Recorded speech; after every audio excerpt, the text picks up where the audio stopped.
Here's a question for you. Do you believe that your ancestors help and protect you? You will understand by now that we are born into this world to have experiences so that you can gain wisdom. This new wisdom prepares you for your next life, just like the womb prepares you for your life in this dimension. When you become aware of yourself as a spiritual being having a human experience, you might feel a bit lonely because you're taking on a huge responsibility for yourself, but you're not alone. You have your ancestors with you in every cell of your body. You carry their DNA, and with that, the wisdom they gained during their journeys. You intuitively have access to their wisdom. If you doubt that, look at the children that are born nowadays. Somebody jokingly referred to them recently as the generation that are born with USB ports.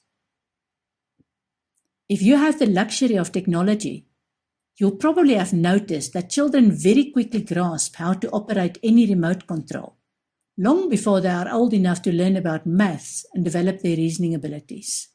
The current school curriculum for primary school children is one that my generation wouldn't have been able to cope with because of its complexity. I might even fail some of the subjects. I recently had to supervise an art class for a preschool child where she was expected to draw a human figure with recognizable arms and legs, as well as eyebrows and eyelashes. I will fail that class, even though I have 4 university degrees.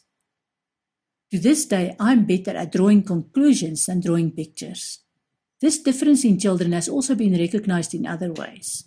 Sadly, the educational system identifies these children as unmanageable because they don't fit into the mold. Rather than accept their uniqueness, they are diagnosed with terms like ADD, which is Attention Deficit Disorder, or ADHD, Attention Deficit Hyperactivity Disorder, and they are drugged from a young age so that they can fit into a cookie-cutter schooling system. And the parents stand by and don't learn anything about a healthy diet or their responsibility to give attention to their children, or anything else that will make these children flourish because of their uniqueness.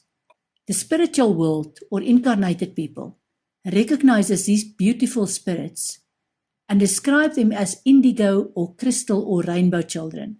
Let's refer to them as indigo children so that we don't fall over definitions but get to the point. Indigo children are old souls who walk their own paths with passion.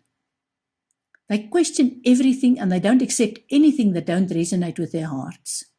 They would rather follow their own consciences than follow the herd. Indigo children are honest at all costs, and they will keep digging for the truth until they are sure that they know the best course of action that will also help others. They have a strong sense of purpose, and they want to ensure everything they are involved in are for the benefit of humanity. They only accept authority when it's not based on ego and corruption. They are drawn towards spirituality and would rather be alone than with people who don't resonate with them. Here's a question for you. Are you an indigo child, or do you know one? Our ancestors and deceased loved ones act as spirit guides throughout our lives. They form part of our past and they help shape our present. They don't care about cultural prejudice. For example, I've met white people who believe that their deceased parents are often in the room with them, sometimes based on a smell, other times based on a strong feeling or even an image they can only just catch from the corner of their eyes. However, those same people will freak out if they hear about people from indigenous cultures burying their ancestors with food and possessions, or praying to their ancestors for answers. Your deceased parents and the ancestors that are consulted by indigenous people are not even two sides of the same coin. They all form every part of the coin.